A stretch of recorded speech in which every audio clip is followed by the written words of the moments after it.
Sailor V, Before Sailor Moon. Chapter 1, The Ordinary Life.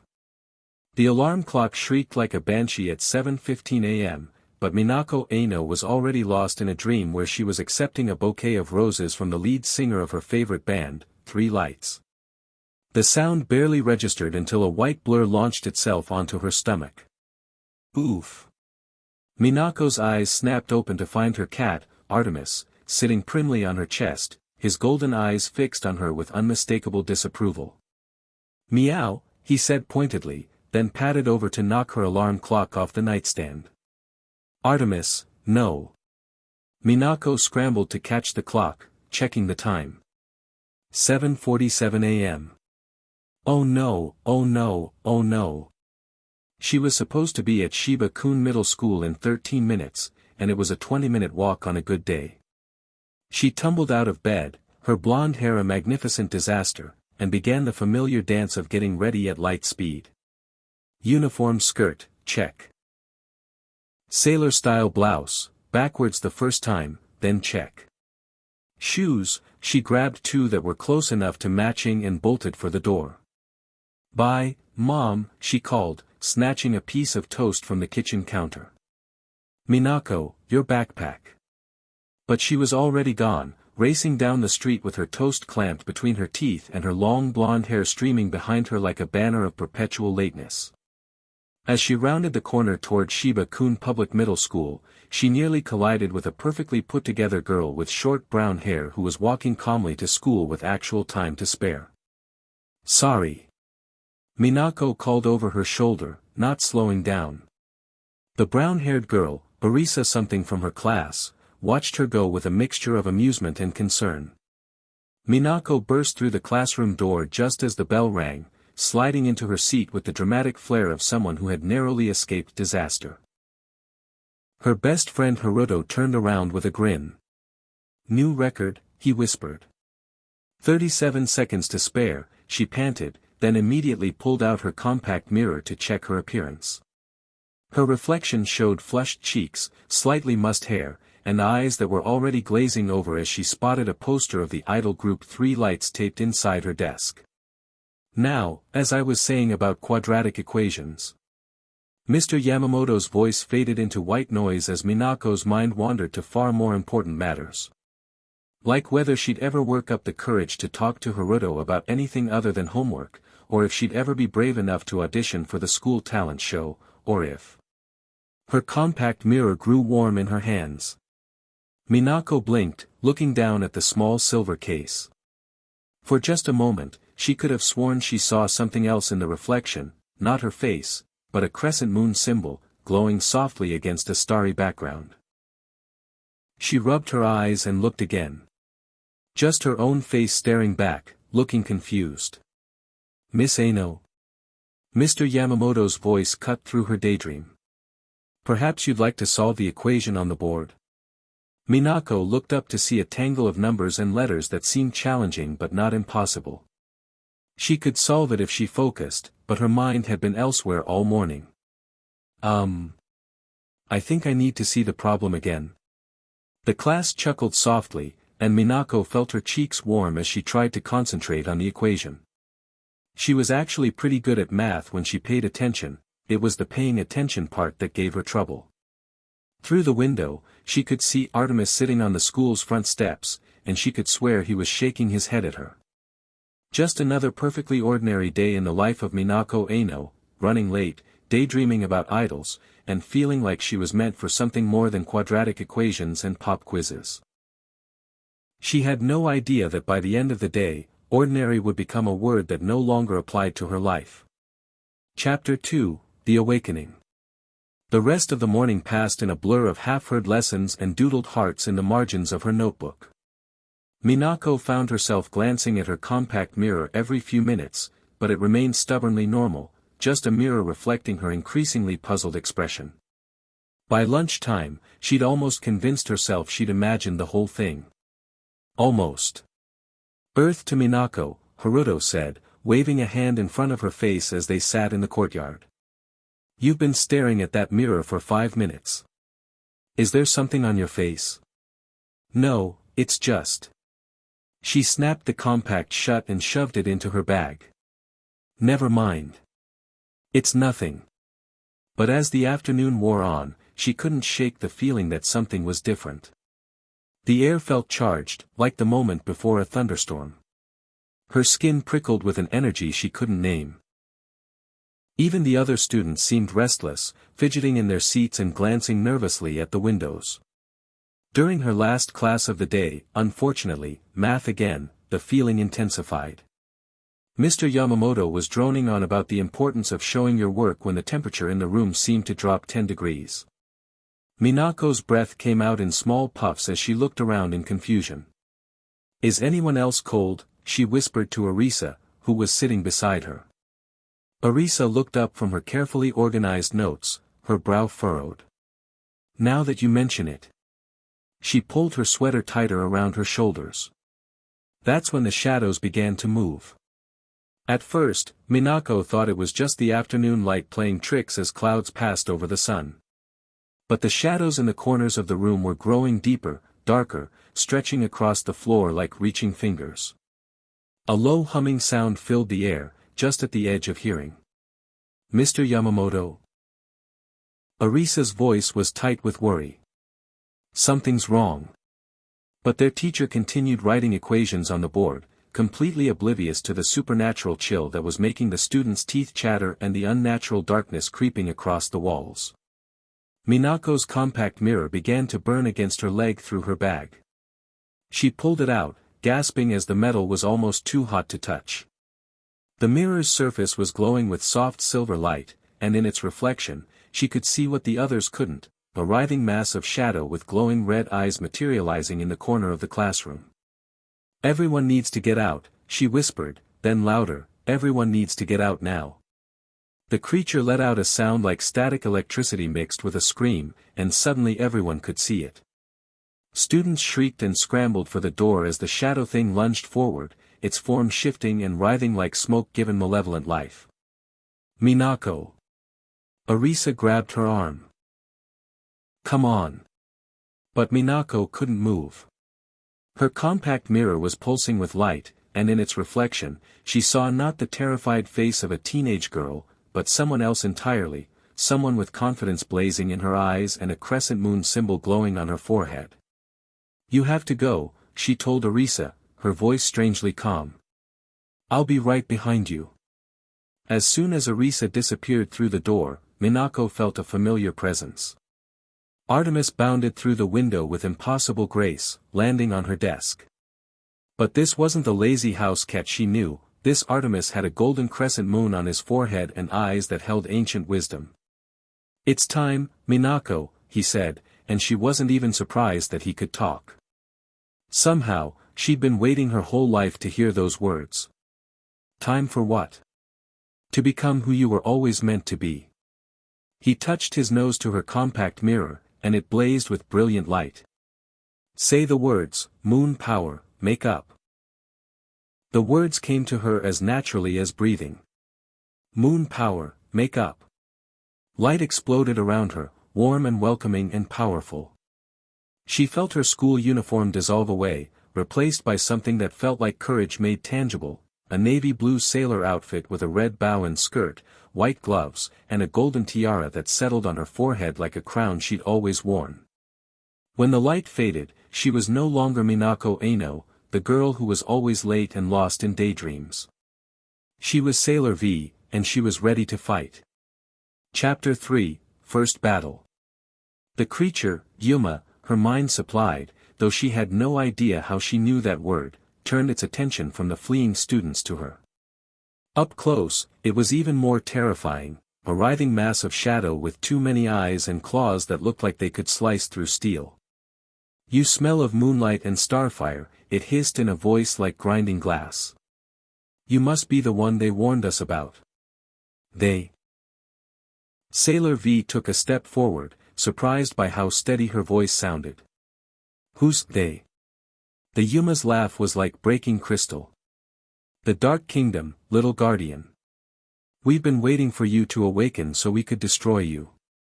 It lunged forward with inhuman speed, but Sailor V's body moved before her mind could catch up. She dove to the side, rolling behind a desk as razor-sharp claws gouged deep furrows in the floor where she'd been standing. "Artemis," she called out.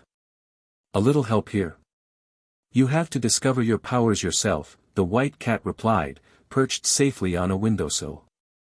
"Feel for the energy within you. Now is not the time for a spiritual journey."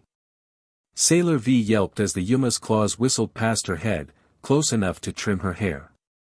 She pressed her back against the wall, her heart hammering. The Yuma was between her and the door, and it was clearly faster and stronger than she was.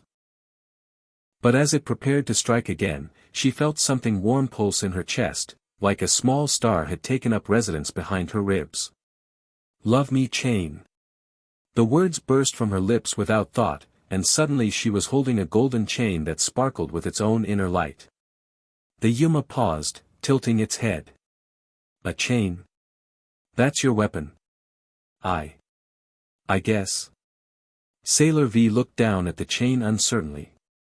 It was beautiful, but it hardly seemed like a match for claws and fangs. The Yuma laughed and pounced.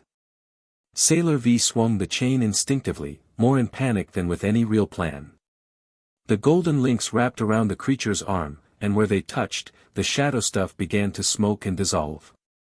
The Yuma shrieked and tried to pull away, but the chain held fast. "It's working." Sailor V felt a surge of confidence. "Okay, evil shadow thing, time to." The Yuma yanked its arm back, and Sailor V, still holding the other end of the chain, went flying. She crashed into the blackboard with enough force to crack it, sending chalk dust raining down like snow. "Ow," she groaned, sliding to the floor. "That's definitely going to leave a mark." "Focus, Sailor V." Artemis called out. "The chain is made of love and justice, use it with purpose, not just as a rope." The Yuma was advancing again, the place where the chain had touched it still smoking. Sailor V struggled to her feet, her head spinning. Love and justice? What was that supposed to mean? But as she looked at the creature bearing down on her, she thought about her classmates, Barisa with her quiet kindness, Haruto with his gentle humor, even Mr. Yamamoto with his terrible math puns. They were all innocent people who didn't deserve to be terrorized by monsters from the shadows. "I don't know what you want," she said, the chain reforming in her hands with a brighter glow, "but you're not going to hurt anyone else." This time, when she lashed out with the chain, it moved with purpose.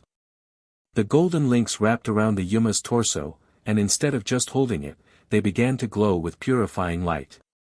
The creature's scream was deafening as its shadow form began to dissolve. "This isn't over, Sailor V," it managed to gasp out as it crumbled to nothing.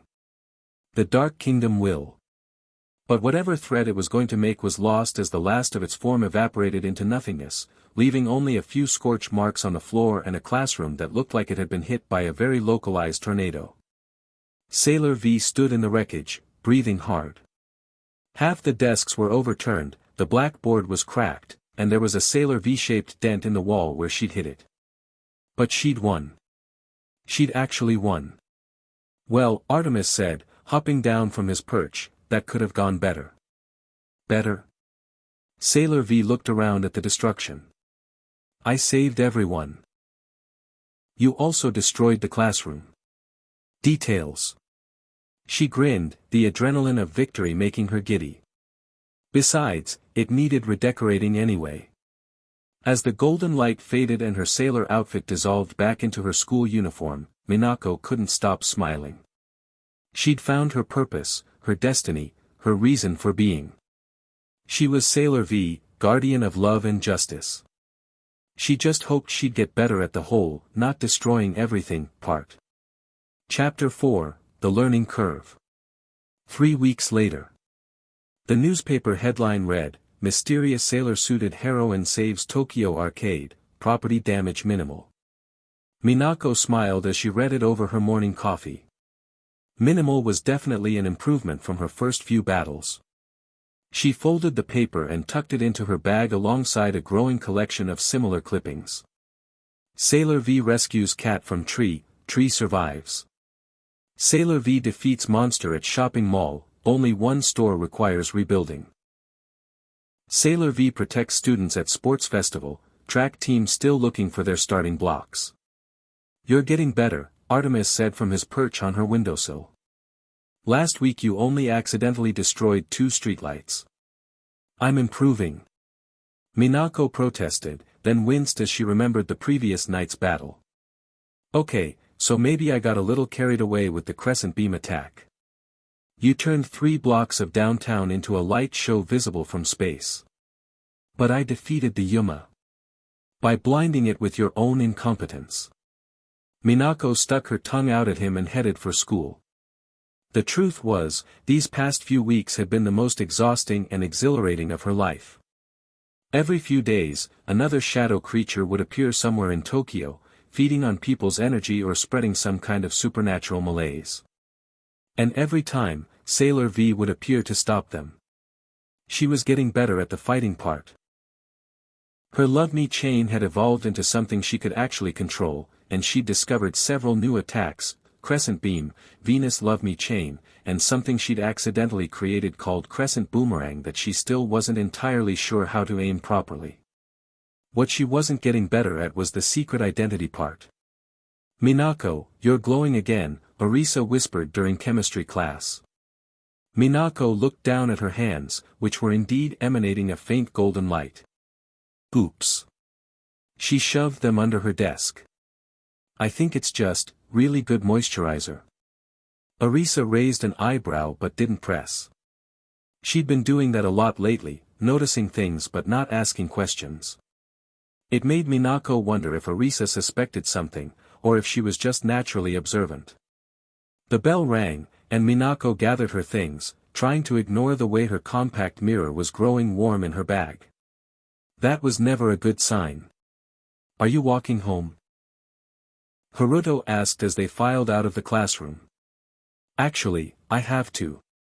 She felt the mirror pulse again, more urgently this time. I promised my mom I'd stop by the grocery store. Rain check. Haruto's face fell slightly. Sure. Maybe tomorrow. Definitely tomorrow, she said, then felt guilty as she hurried away. She'd been canceling on friends more and more lately, and she could see the hurt in their eyes even when they tried to hide it. But as she ducked into an alley and felt the familiar surge of power that came with her transformation, she reminded herself why she was doing this. She was protecting people. She was making a difference. She was Sailor V. She spun around to find a young woman in a tattered business suit stumbling toward her. Please, you have to help. There's something in the subway station, it's draining everyone's energy. Don't worry, Sailor V said, her confidence returning. I've got this. 20 minutes later. Okay, Sailor V panted, hanging upside down from a subway sign by her own Love Me chain, I don't entirely have this. The Yuma, this one looked like a giant mechanical spider with too many eyes, skittered across the ceiling above her, its victims collapsed unconscious on the platform below. She'd managed to free most of the people, but the creature was faster than her previous opponents, and the confined space of the subway made her usual tactics difficult. Venus Love Me chain, she called out, trying to swing herself upright. The chain extended toward the Yuma, but the creature dodged easily, causing the golden links to wrap around a support beam instead. You're still thinking like a human, Artemis observed from his safe perch on a bench. Stop trying to fight it on its terms. What's that supposed to mean? Sailor V demanded, still dangling awkwardly. You're not just Minako with a costume. You're Sailor V. You have the power of Venus at your disposal, love, beauty, and light. Use them. Sailor V stopped struggling and closed her eyes, feeling for that warm pulse in her chest. Love. She thought about the unconscious people below, about their families who were probably worried sick. Beauty.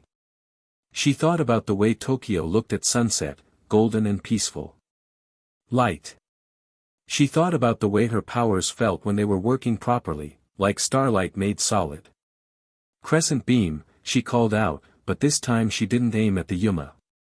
Instead, she sent the beam of light bouncing off the subway's tiled walls, creating a complex pattern of reflected light that confused and disoriented the creature. While the Yuma spun around trying to track the multiple beams, Sailor V freed herself from the chain and landed gracefully on the platform. Venus Love Me Chain.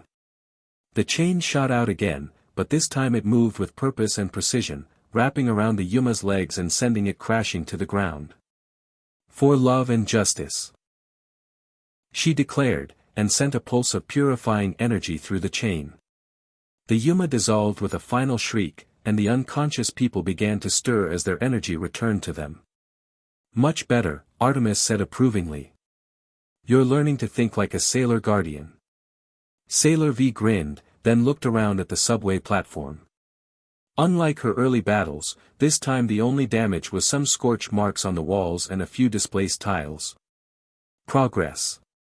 But as she helped the last of the victims to their feet and watched them reunite with their worried families, she couldn't shake the feeling that she was missing something important. The Yuma had been getting stronger, more organized. And they all seemed to know about her before she arrived. Artemis, she said quietly as they made their way back to street level, who is the Dark Kingdom? And why do they want me dead? The white cat was quiet for a long moment. That's a story for another day. For now, focus on getting stronger. I have a feeling you're going to need every bit of power you can muster. As they walked home through the neon-lit streets of Tokyo, Minako felt the weight of destiny settling on her shoulders. She was Sailor V, guardian of love and justice. But she was also still just a teenage girl who missed her friends. She just hoped she could figure out how to be both before whatever was coming arrived. Chapter 5, The Rival. 1 month later. The first sign of trouble was the silence. Minako had been patrolling the Shibuya district for 2 hours without a single Yuma sighting. After weeks of near-constant battles, the sudden peace felt more ominous than reassuring. Even Artemis seemed on edge, his tail twitching as they made their way through the unusually quiet streets. This doesn't feel right, she murmured, her hand instinctively moving to her compact mirror. It's too quiet. Perhaps the Dark Kingdom is finally running out of monsters, Artemis suggested, but his tone suggested he didn't believe it any more than she did. They were crossing the central plaza when they heard the scream. Finally, Minako breathed, then immediately felt guilty for being relieved that someone was in danger. Moon power, make up. She raced toward the sound, her sailor outfit materializing around her as she ran.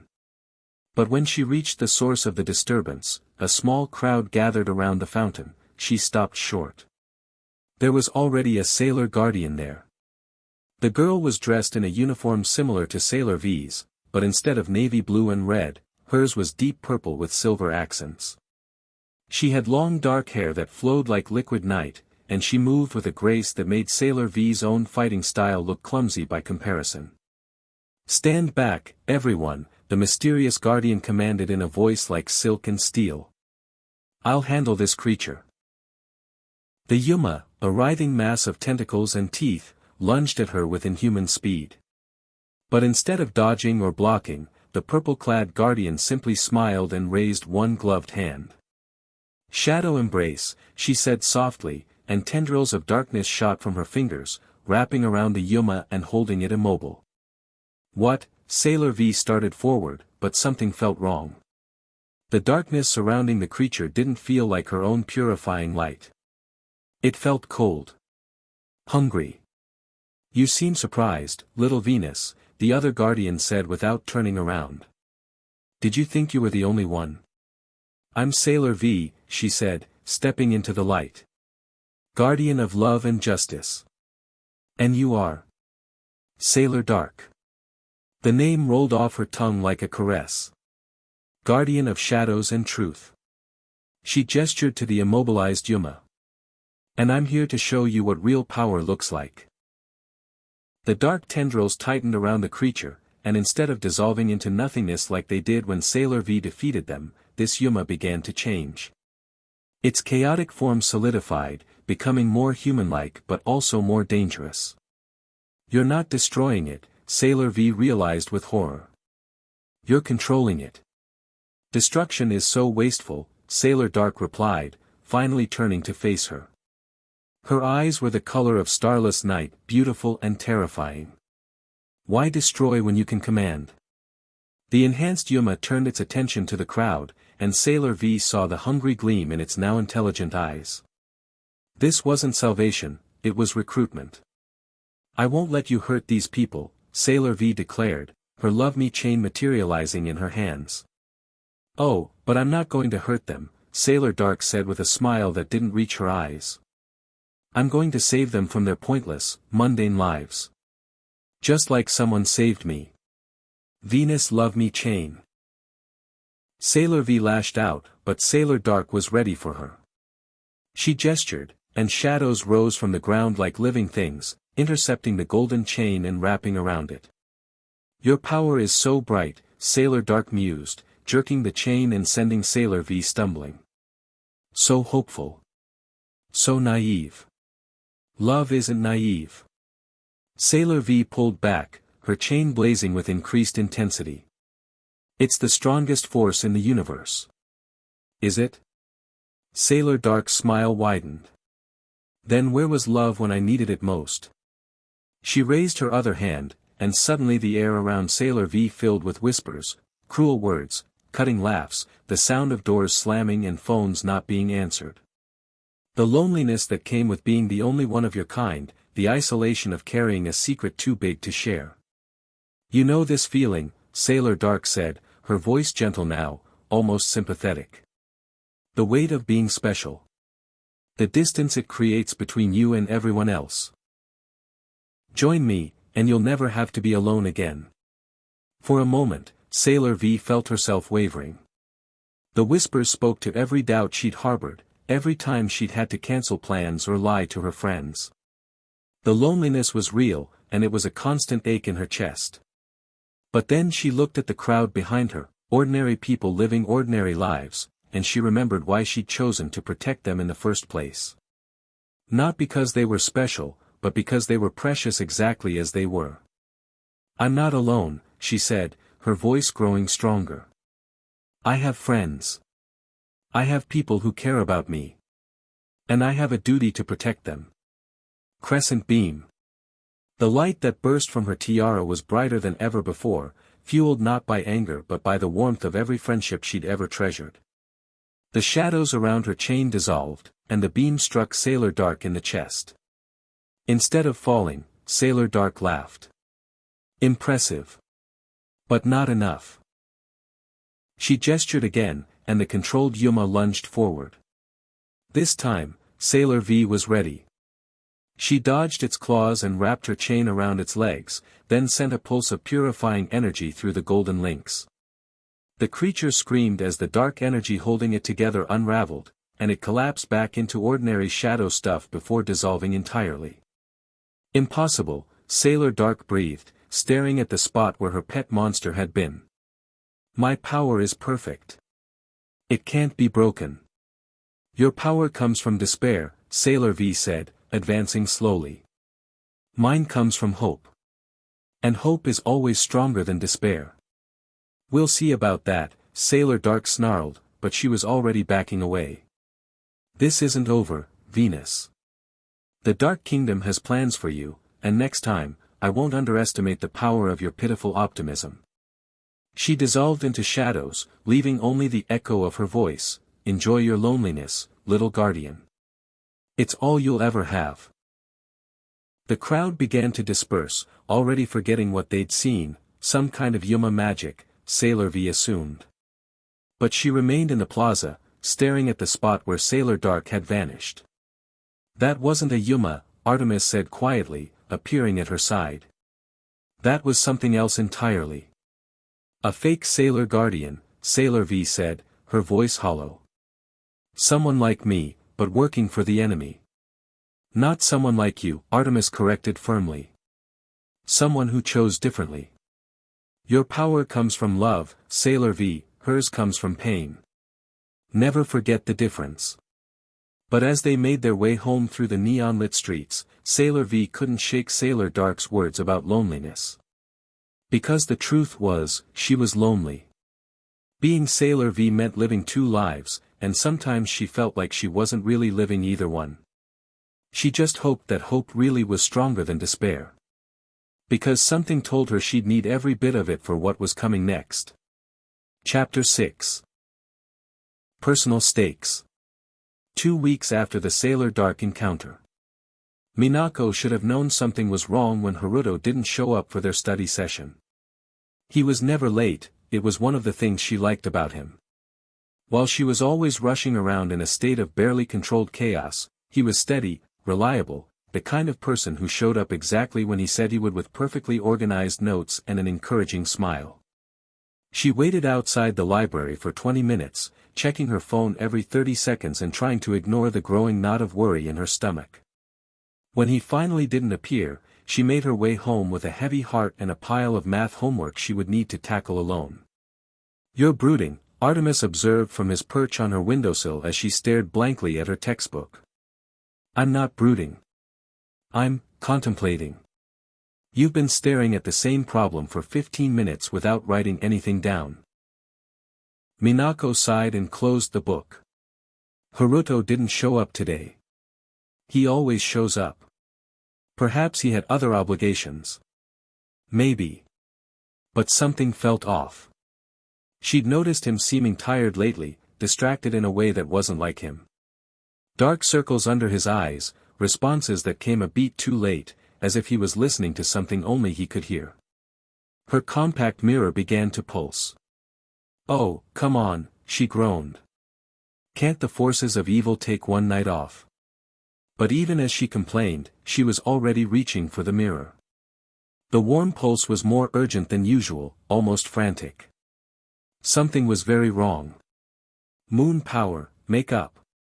20 minutes later, Sailor V stood on a rooftop overlooking the arcade district, her enhanced vision scanning the streets below. The energy readings were strongest here, but she couldn't pinpoint the source. It felt different from the usual Yuma attacks, more focused, more personal. "There," Artemis said, pointing with his paw toward the Crown Game Center. "Third floor window." Sailor V's enhanced vision zoomed in, and her heart stopped.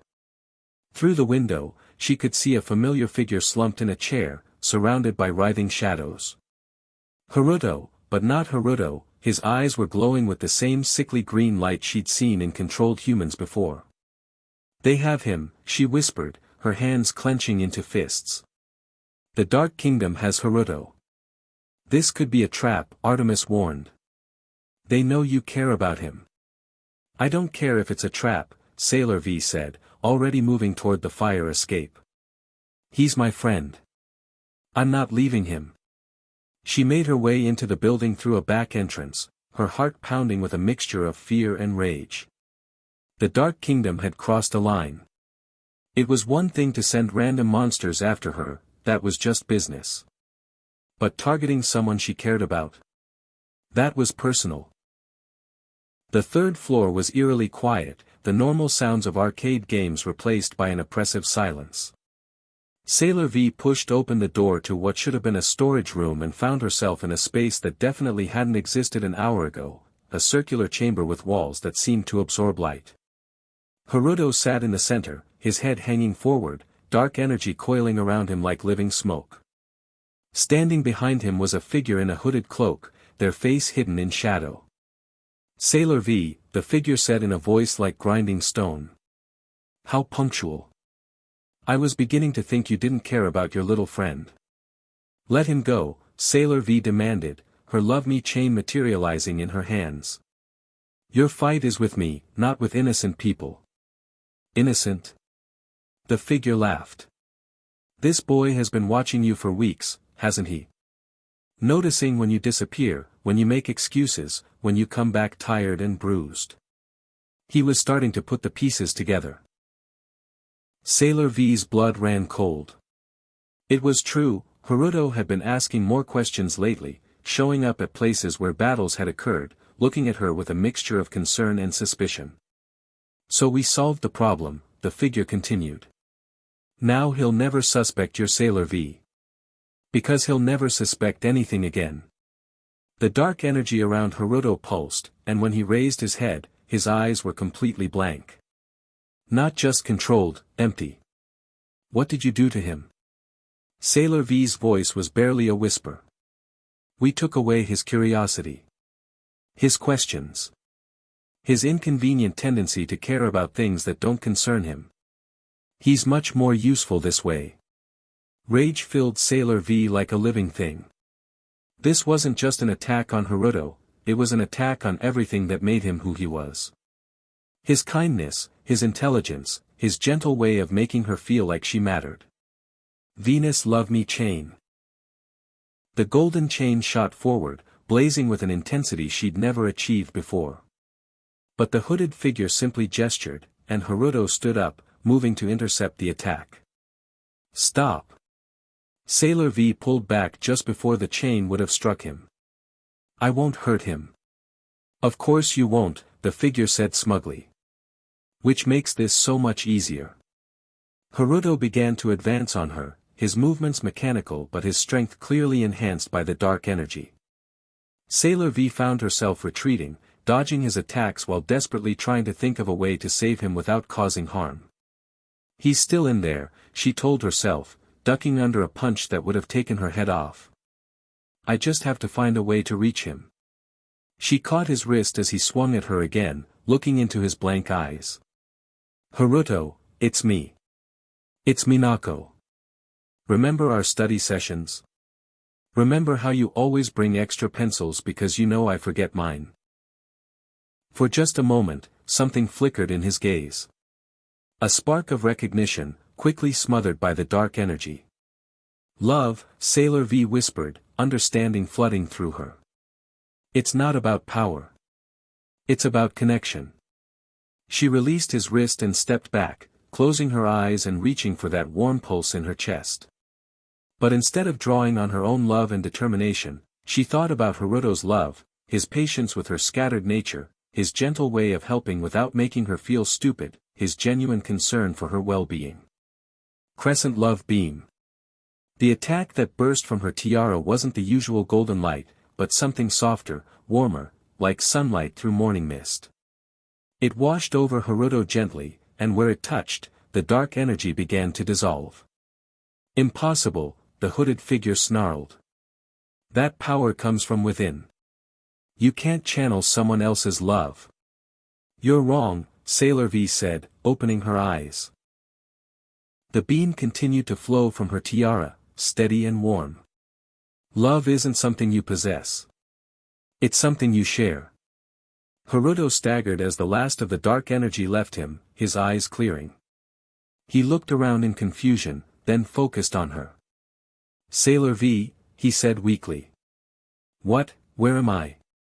You're safe, she said, catching him as he swayed. Everything's going to be okay. The hooded figure let out a shriek of rage and lunged forward, but Sailor V was ready. Venus Love Me chain. The chain wrapped around the attacker, and this time when she sent purifying energy through it, there was no holding back.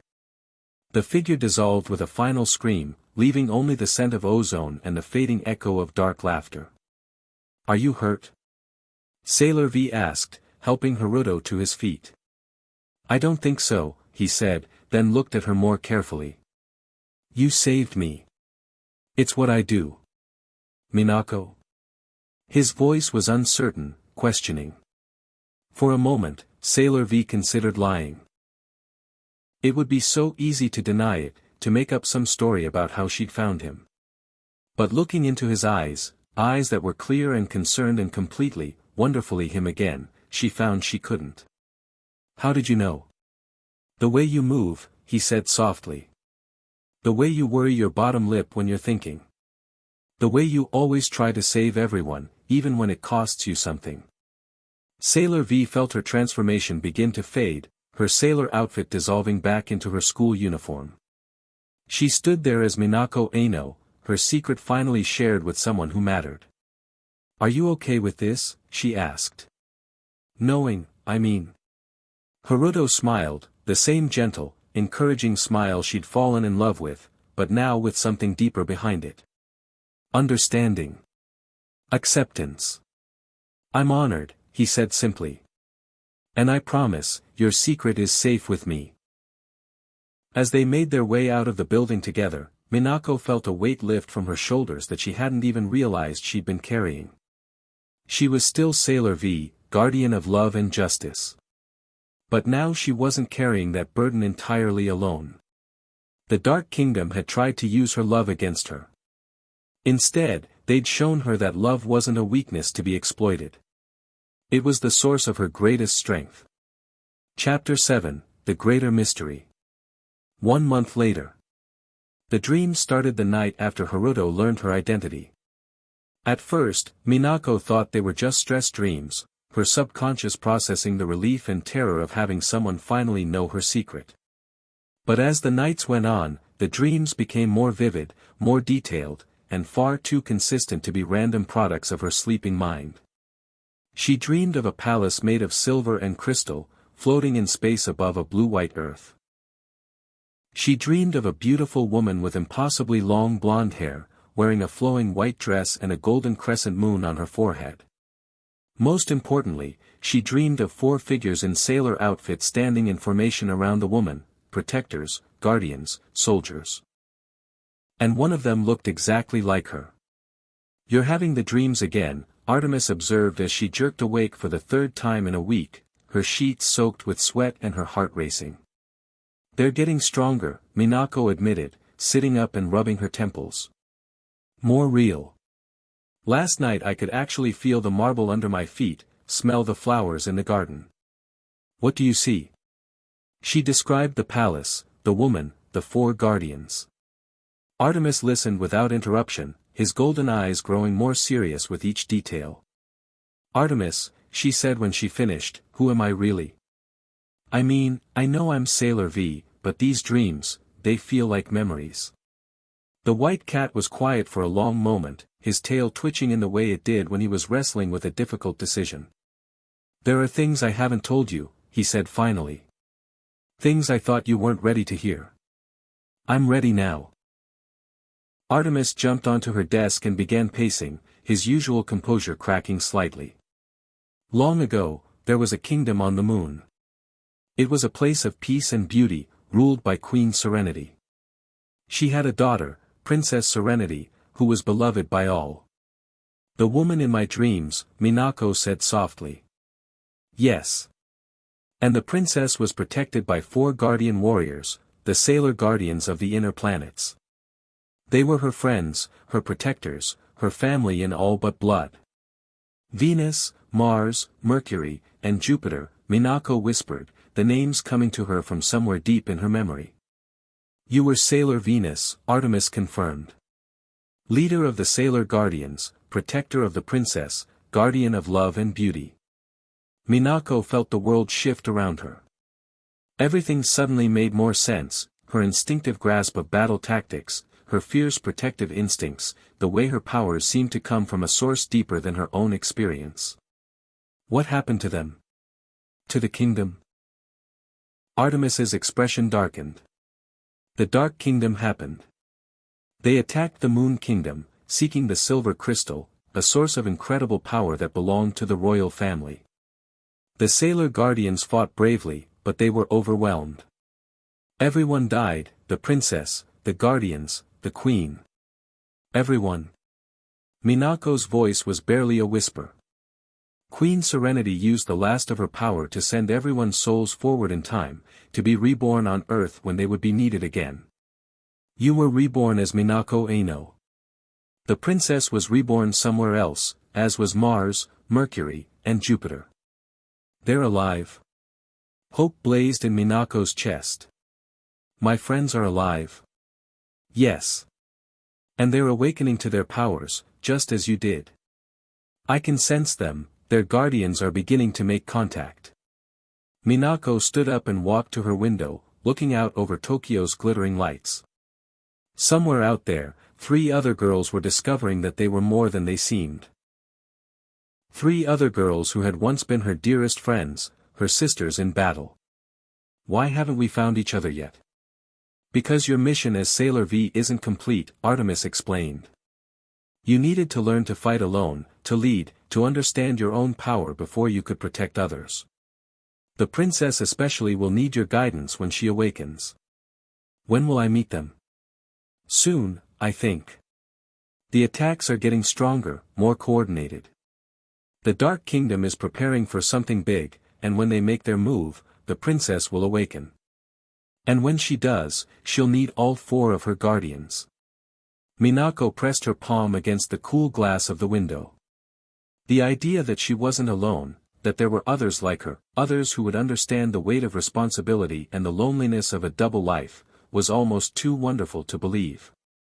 But underneath the hope was a deeper current of worry. If the Dark Kingdom was preparing something big, it meant the easy victories were over. The real war was about to begin. Artemis, she said quietly, in the dreams, how does it end? The battle with the Dark Kingdom? The white cat was silent for so long that she turned around to look at him.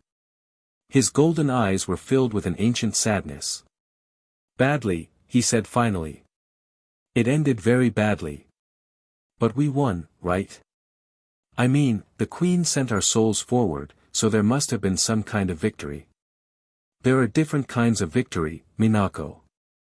Sometimes winning means saving what you can, even if you can't save everything. Minako felt a chill that had nothing to do with the night air. What aren't you telling me? That in the final battle, the Sailor Guardians gave their lives to protect the princess. And even that wasn't enough to save her. The words hit her like a physical blow. In her past life, she had died fighting. They had all died fighting. And despite their sacrifice, they had failed. Will it happen again? She asked. Will we die again? I don't know, Artemis said honestly. This time is different. This time, you have a chance to change things. But only if you're strong enough, wise enough, and brave enough to do what needs to be done.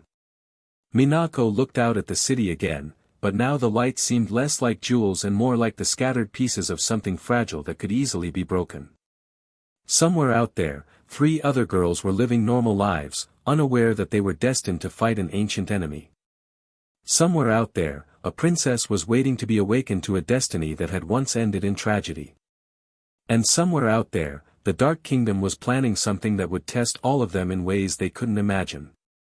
When I meet them, she said, when I meet the other guardians, will they remember? Will they remember being friends? Probably not at first. Those memories are buried deep. But the bonds between you are stronger than death, stronger than time. When you see them, you'll know. Your hearts will remember, even if your minds don't. Minako smiled, feeling some of the worry ease. Whatever was coming, she wouldn't face it alone. She had friends waiting to be found, a princess to protect, and a destiny to fulfill. This time, they would be ready. This time, they would win. Chapter 8, The Leader. 3 days later. The emergency broadcast cut through the late evening programming without warning, the serious-faced newscaster's voice tight with barely controlled panic. We're receiving reports of massive creatures attacking the Tokyo Bay Area. Authorities are advising all civilians to evacuate immediately. Repeat, this is not a drill. All residents of the waterfront districts should leave the area immediately and seek shelter. Minako grabbed her compact mirror before the newscaster finished speaking. Through her window, she could see an orange glow on the horizon and hear the distant sounds of chaos, sirens, screaming, and underneath it all, a roar that didn't sound like anything earthly. This is it, Artemis said, jumping onto her desk. This is what they've been building toward. Multiple attacks, Minako observed, watching the news footage of what looked like massive shadow creatures emerging from the bay. They're not just targeting me anymore, they're targeting the whole city. Moon power, make up. The transformation felt different this time, more urgent, more complete. As Sailor V, she could sense the scope of the attack in a way that Minako couldn't. There weren't just 1 or 2 Yuma. There were dozens, maybe hundreds, spreading through the city like a dark tide. She raced across rooftops toward the bay, but even with her enhanced speed, she could see she was going to be too late. The creatures were moving faster than she was, and they were splitting up, heading toward different districts. She couldn't be everywhere at once. At the waterfront, chaos reigned. Emergency responders were trying to evacuate civilians while also trying to contain creatures that their weapons couldn't even touch. Sailor V dropped into the crowd and immediately saw the problem: the people weren't moving fast enough. They were panicking, running in different directions, getting in each other's way. "Everyone, this way," she called out, her voice cutting through the chaos. A few people turned toward her, but most were too frightened to listen. A massive tentacled creature rose from the water behind a group of fleeing families, its shadow falling over them like a dark cloud. Sailor V didn't have time to think, she just moved. Venus Love Me chain. The golden chain shot out, wrapping around the creature's tentacles and yanking it away from the civilians. The creature roared and turned its attention to her, giving the families time to run. But as she fought the tentacled monster, she could see more creatures emerging from different parts of the bay. Her enhanced vision showed her scattered groups of people trapped by the attacks, emergency responders who were in over their heads, and worst of all, 3 separate groups of school children whose evacuation buses had been cut off by the monsters. She couldn't save them all. Not alone. Crescent beam. The attack destroyed the tentacled creature, but even as it dissolved, she could see 2 more rising from the water to replace it. This wasn't a battle she could win by fighting, it was too big, too spread out. That's when she realized what she needed to do. "Officer," she called to a nearby police captain who was trying to coordinate the evacuation. "I need you to listen to me." Sailor V. The man's face showed a mixture of relief and desperation. "Thank God you're here. We can't contain this. Our weapons are useless against these things. I know. But I can't be everywhere at once." She looked around at the chaos, her mind racing. "I need your help. I need you to organize the civilians while I keep the creatures busy." "How?" "Divide them into groups. Send the fastest runners ahead to clear the evacuation routes. Keep families together but don't let large crowds bunch up, they're easier targets that way. And whatever you do, don't let anyone go back for belongings." The captain stared at her for a moment, then nodded sharply. "Akira.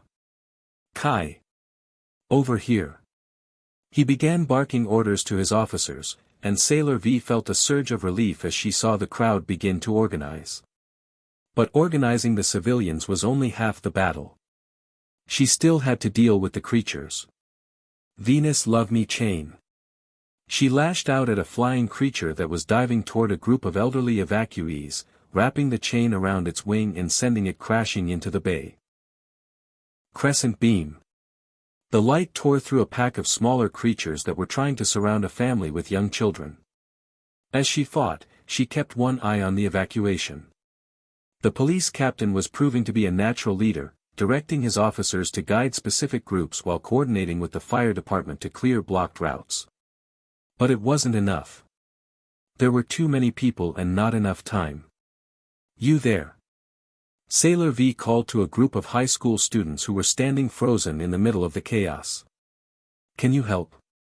What do you need?" one of them stammered. "See those families over there?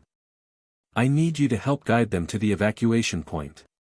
Stay in a group, move quickly, and if you see any creatures, call for help instead of trying to fight them." The students nodded and rushed off. Sailor V turned to a group of office workers. Can you help carry the elderly and small children? The evacuation buses are 6 blocks away." Within minutes, she had turned the panicked crowd into something resembling an organized rescue operation. Adults were helping children, teenagers were guiding the elderly, and the emergency responders were able to focus on their jobs instead of crowd control. But the creatures were getting closer. "Sailor V." The police captain's voice was urgent. "We've got 3 groups cut off, school buses trapped in the tunnel, a hospital evacuation stuck at 5th Street, and a bunch of tourists trapped on the observation deck." Sailor V looked at the 3 locations, her heart sinking. They were in completely different directions, and all three groups were in immediate danger. She could save one, maybe two if she was incredibly fast. But not all three. Unless... Captain, how many officers do you have? About 40, scattered across the evacuation zone. Radio them. Tell them I need volunteers for something dangerous.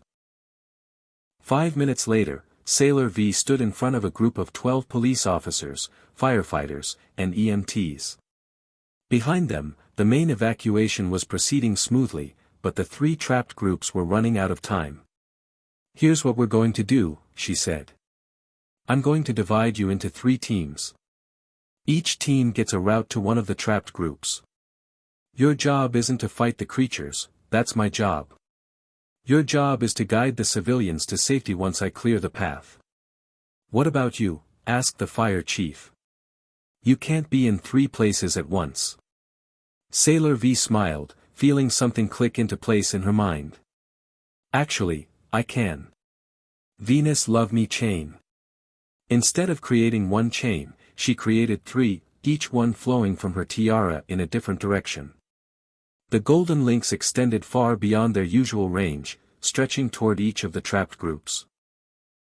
I can sense where the creatures are through the chains, she explained, though she was honestly amazed that the technique was working. I'll use them to clear paths for each team simultaneously. Just follow the chains and stay behind the light.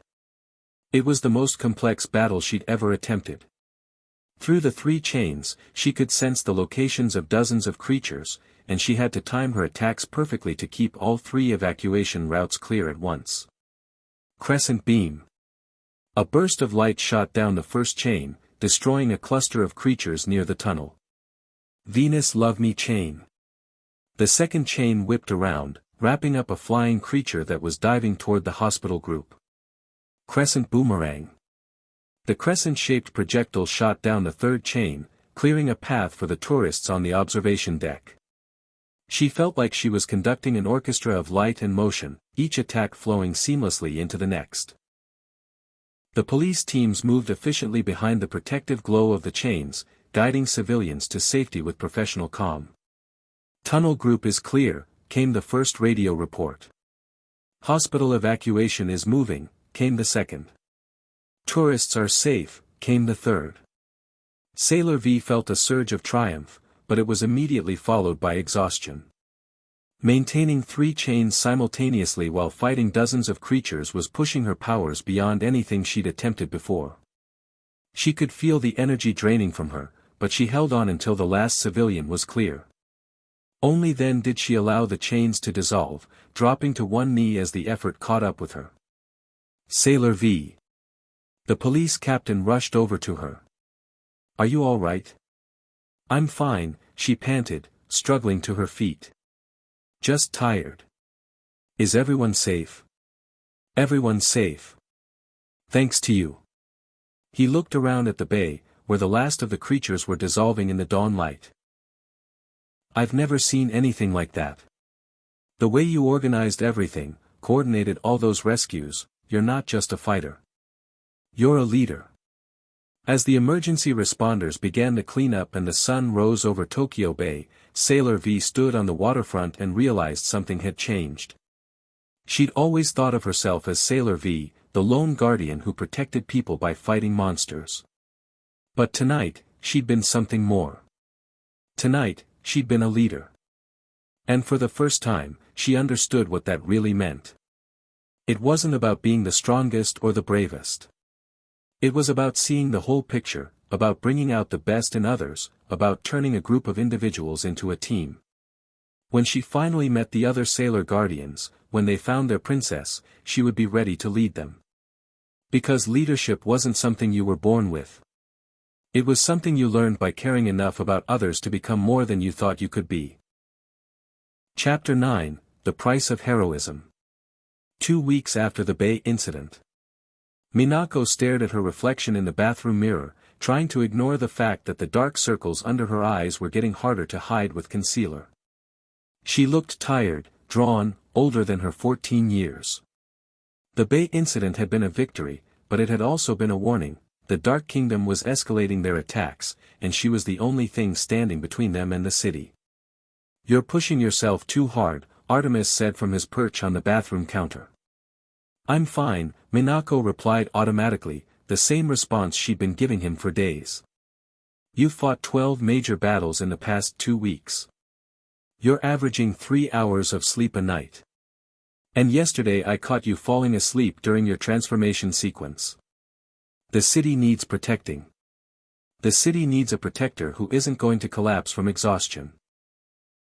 Minako wanted to argue, but a wave of dizziness hit her, and she had to grip the edge of the sink to steady herself. She'd been having these spells more frequently, moments where the world seemed to tilt and her vision went gray around the edges. "I just need some coffee," she muttered. Her compact mirror began to pulse.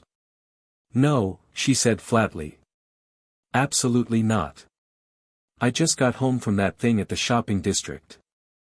I haven't eaten anything since breakfast, I have 3 assignments due tomorrow, and I'm pretty sure I'm developing a stress rash." The mirror pulsed more urgently.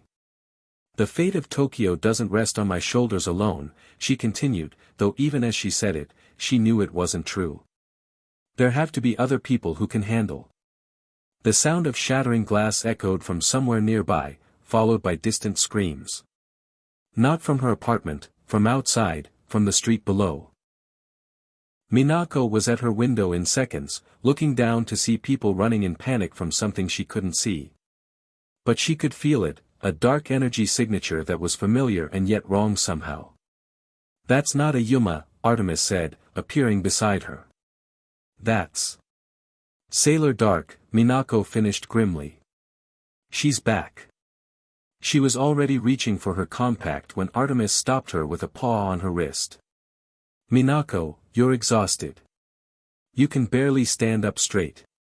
Fighting her in this condition. People are in danger," she said simply. "Moon power, make up." The transformation felt sluggish, like trying to run through water. Her sailor outfit materialized around her, but she could feel how much effort it was taking, energy she didn't really have to spare. By the time Sailor V reached the street, the chaos was well underway. Sailor Dark stood in the center of the intersection, her purple outfit pristine and her dark hair flowing as if in an unfelt wind. Around her, shadows writhed and danced, reaching out to touch fleeing civilians and leaving them collapsed and unconscious.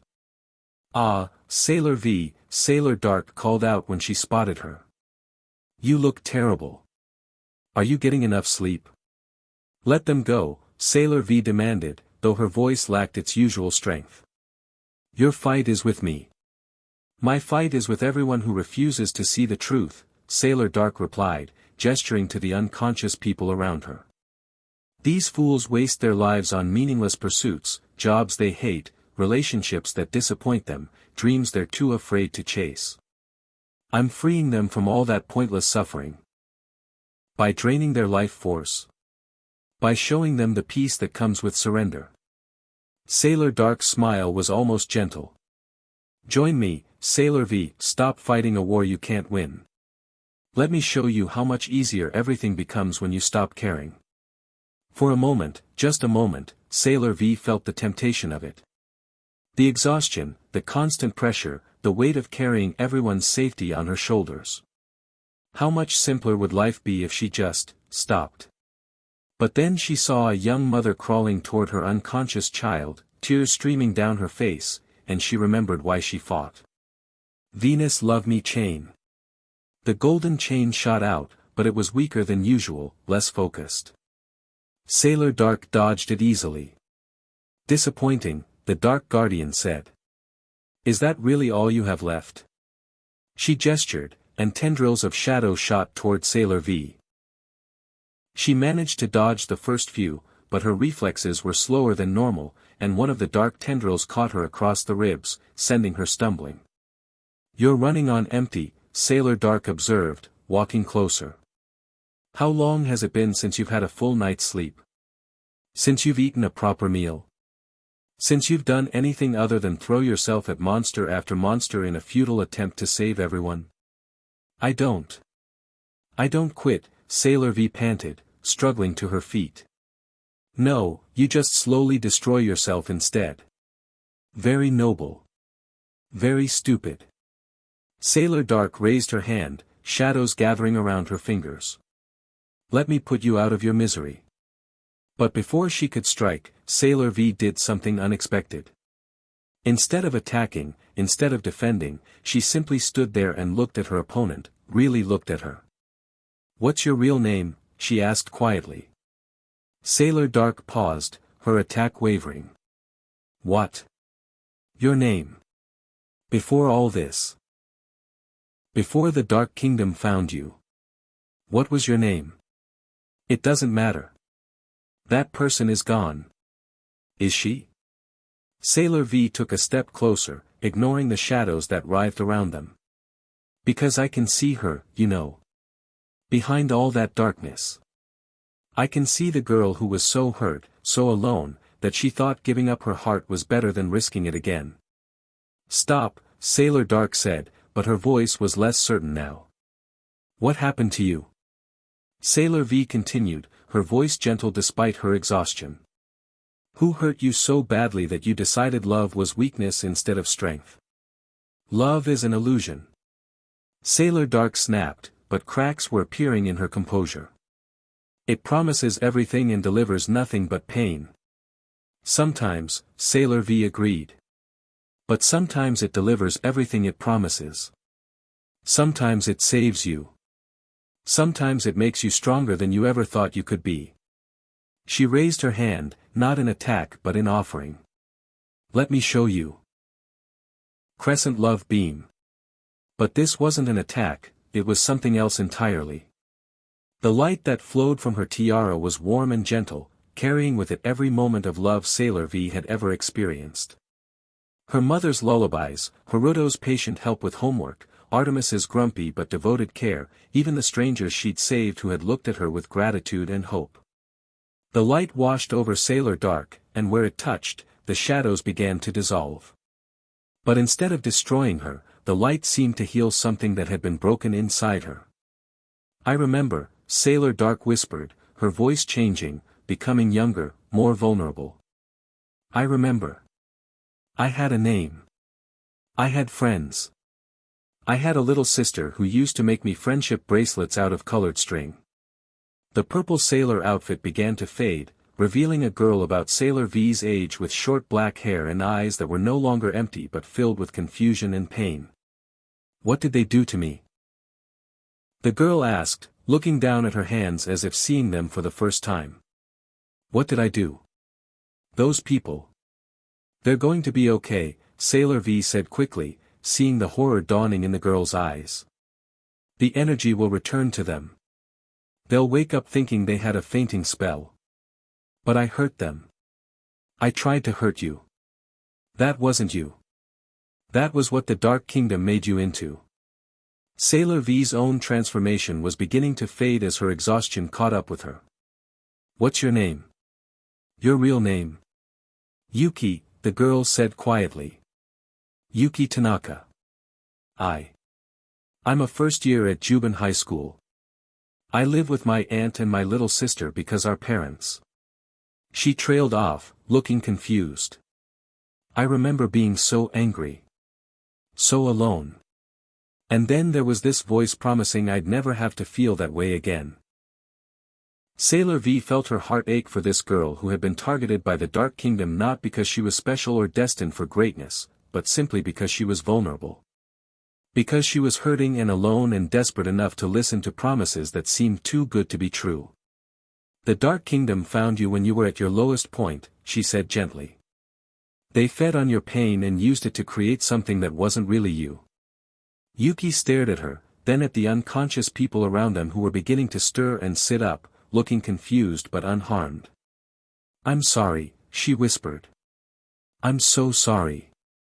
I don't remember most of it, but I remember the emptiness, the cold. I remember wanting everyone else to feel as lost as I did. That's over now, Sailor V said firmly. You're free. You're yourself again. How can you be sure? Sailor V smiled, and despite her exhaustion, it was a smile full of warmth and certainty. Because the real you, the you that loves your sister and makes friends and goes to school and worries about normal teenage things, that person is stronger than anything the Dark Kingdom could create. As the emergency sirens grew louder and the last of the civilians shook off their confusion, Yuki looked around at the scene of her former rampage. "What do I do now?" she asked. "How do I make up for what I did?" "You live," Sailor V said simply. "You go home to your sister. You go back to school. You make new friends. You have the normal life you deserve, the life the Dark Kingdom tried to steal from you. But what if I remember? What if the darkness comes back?" "It won't," Sailor V said with absolute conviction.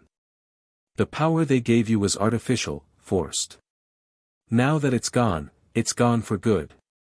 You're just Yuki Tanaka again, and that's exactly who you're supposed to be." Yuki's eyes filled with tears. "Thank you. I don't even know your name, but thank you for bringing me back." "It's what I do," Sailor V said softly. Her transformation finally gave out completely, leaving Minako swaying on her feet. Yuki caught her as she stumbled. "Are you okay?" "Just tired. I'll be fine." Minako straightened up, looking at this girl who had been her enemy just minutes before. "Yuki, when you go home, hug your sister extra tight, okay? And remember that feeling alone doesn't mean you have to be alone forever." "I will," Yuki promised. "And I'll try to be better. To be the kind of person who deserves to be saved."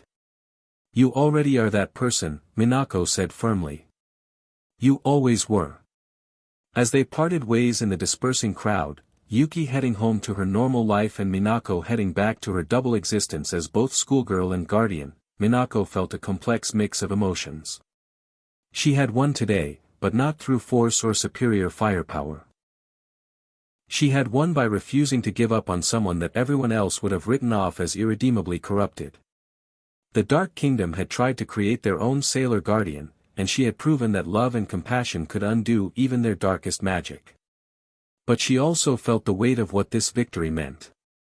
If the Dark Kingdom was desperate enough to try corrupting innocent people into false guardians, then they were running out of options. Which meant they would probably try something even more dangerous next time. Walking home through the neon-lit streets, Artemis appearing at her side as if from nowhere, Minako realized that today had taught her something important about the kind of leader she wanted to be. She didn't just want to defeat her enemies. She wanted to save them when she could, to give them the choice to be better, to remember that behind every villain was a person who had once been innocent.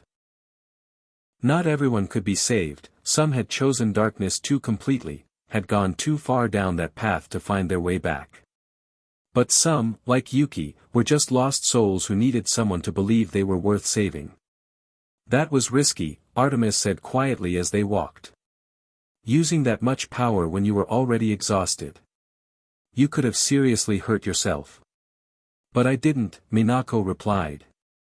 "And now there's one less person in the world who thinks darkness is the only answer to pain. The Dark Kingdom won't be pleased. They invested considerable energy in creating Sailor Dark. Good. Let them be angry. Let them know that their artificial guardians are no match for the real thing. And let them know that every time they try to corrupt someone innocent, I'll be there to set things right." As she climbed the stairs to her apartment, Minako felt something she hadn't felt in weeks: hope. Not just for herself or for the city she protected, but for everyone who had ever felt so alone and broken that they thought embracing darkness was their only option. The real Sailor Guardians were awakening somewhere in the city. Soon she would find them, and together they would face whatever the Dark Kingdom threw at them next. But until then, she would keep doing what she had always done, protecting the innocent, fighting the darkness, and proving that love really was the strongest force in the universe. Even when it meant saving her enemies from themselves. Chapter 10, Setting the Stage. 1 week later. Tokyo looked different from the rooftop of the Shiba-kun Public Middle School. Not just because of the height, but because of what Sailor V could see that others couldn't, the subtle traces of dark energy that lingered in places where Yuma had attacked, the faint glow of sacred sites that the Dark Kingdom couldn't touch, and most importantly, the scattered points of light that were growing brighter each day. Other guardians, awakening to their power. 3 distinct energy signatures, Artemis confirmed, settling beside her on the rooftop ledge. Mars is in the Azabu district, Mercury is somewhere near Tokyo Bay, and Jupiter. He paused, concentrating. Jupiter is close. Very close. How close? I'd say within a few miles of here. Sailor V felt her heart race. After months of fighting alone, carrying the weight of the city's protection by herself, she was finally going to meet one of her fellow guardians. Someone who would understand what it meant to have a destiny bigger than yourself, someone who remembered what it felt like to die for love and duty. Will she remember me? She asked. When we meet, will she know who I am? Probably not immediately. Those memories are buried deep, protected by the reincarnation process. But when you fight together, when you see each other in action, the bonds between Sailor Guardians are stronger than death. A distant rumble caught their attention, and Sailor V turned to see smoke rising from the direction of the shopping district. Her compact mirror began to pulse urgently. Another attack, she said, already moving toward the fire escape. They're really not giving up, are they? This feels different, Artemis said, his tail twitching with agitation. Stronger. More focused. As they raced across the rooftops toward the disturbance, Sailor V could see that Artemis was right. This wasn't just another random Yuma attack, this was something coordinated. The smoke was rising from multiple points, and she could sense at least 3 separate sources of dark energy. When they reached the shopping district, chaos reigned. The Yuma this time were working together, herding civilians toward a central point where a massive creature, something that looked like a cross between a spider and a shadow, was draining their energy in systematic waves. They're not just feeding, Sailor V realized. They're harvesting. Building up power for something bigger. She dropped into the fray, her Love Me chain lashing out to disperse the smaller creatures. Venus Love Me chain. The golden links wrapped around 2 Yuma at once, but more appeared to take their place almost immediately. There are too many of them, she panted, dodging a swipe from claws that would have taken her head off. Even for me. That's when she saw her. A girl about her own age, tall and athletic, with long brown hair pulled back in a ponytail. She was standing protectively in front of a group of trapped civilians, and she was glowing with a soft green light that made the Yuma recoil. Get away from them, the girl shouted, and her voice carried a power that made the air itself seem to crackle with electricity. Lightning erupted from her hands, not destructive bolts, but controlled streams of energy that struck the Yuma with surgical precision. Where the lightning touched, the creatures dissolved instantly. Jupiter, Sailor V whispered, recognition blazing through her like sunlight. The girl heard her voice and turned, their eyes meeting across the battlefield. For a moment, time seemed to stop. The green-eyed girl stared at Sailor V with an expression of confusion mixed with something deeper, a recognition that came from somewhere beyond conscious memory. Who are you? The girl called out. Someone who's been waiting for you, Sailor V replied, then louder, can you cover the civilians? I'll handle the big one.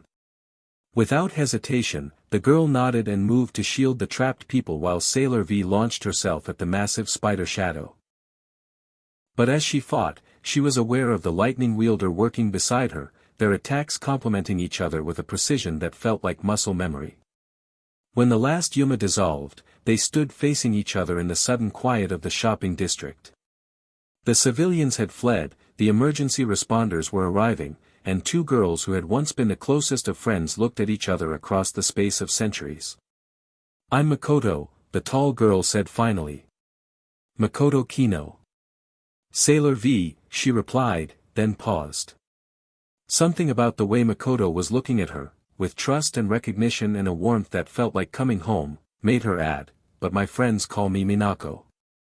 Minako, Makoto repeated, and the name seemed to resonate in the air between them. I feel like I've been looking for you. Like I've been waiting for something, and I didn't know what it was until right now. You're Sailor Jupiter, Minako said softly. Guardian of storms and protection. And you're my friend. You've always been my friend. Makoto's transformation dissolved, leaving her standing in a green school uniform, but the light in her eyes remained. I don't understand any of this. The powers, the monsters, the way fighting alongside you felt like remembering something I'd forgotten. I know it's confusing. But there are others like us, 2 more guardians, and a princess we're meant to protect. We used to fight together, a long time ago. Used to. In another life. Minako's own transformation faded, leaving her back in her school uniform. It's a long story. Makoto studied her face, and Minako could see the moment when decision crystallized in those green eyes. I want to hear it. All of it. Even if it sounds impossible. After what just happened, I'm prepared to believe in impossible things. As they walked away from the scene of the battle, Minako felt something that had been tight in her chest for months finally begin to loosen. She wasn't alone anymore. She had a partner, a friend, someone who could share the burden of protecting the city. There's something else, she said as they found a quiet cafe where they could talk. The princess, when she awakens, she's going to need all of us. The Dark Kingdom is getting stronger, more desperate. I think they're planning something big. How big? End of the world big. Makoto was quiet for a moment, then smiled, a fierce, determined expression that was so perfectly Jupiter that it made Minako's heart ache with recognition. Well then, Makoto said, we'd better find the others quickly. As night fell over Tokyo, Minako stood once again on her school rooftop, but this time she wasn't alone.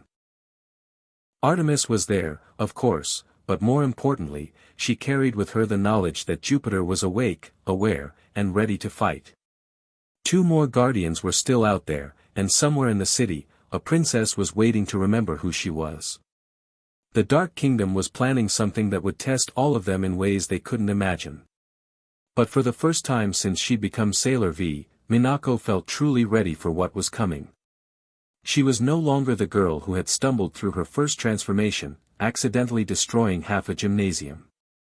She was no longer the frightened teenager who had nearly been overwhelmed by a single Yuma. She was Sailor V, guardian of love and justice. She was the leader who had coordinated the rescue of hundreds of civilians. She was the warrior who had faced down creatures from nightmare and emerged victorious. And most importantly, she was no longer alone. The real battle was about to begin. The princess would awaken soon, the other guardians would find their way to them, and the Dark Kingdom would make their final, desperate play for power. But whatever came next, they would face it together. As friends, as guardians, as the legendary sailor soldiers who had once protected the Moon Kingdom and would now protect the Earth. The lonely days of Sailor V were ending. The age of the Sailor Guardians was about to begin. And this time, Minako thought as she watched the lights of Tokyo sparkle like earthbound stars, this time they would write a different ending to their story. This time, love would be enough to save them all.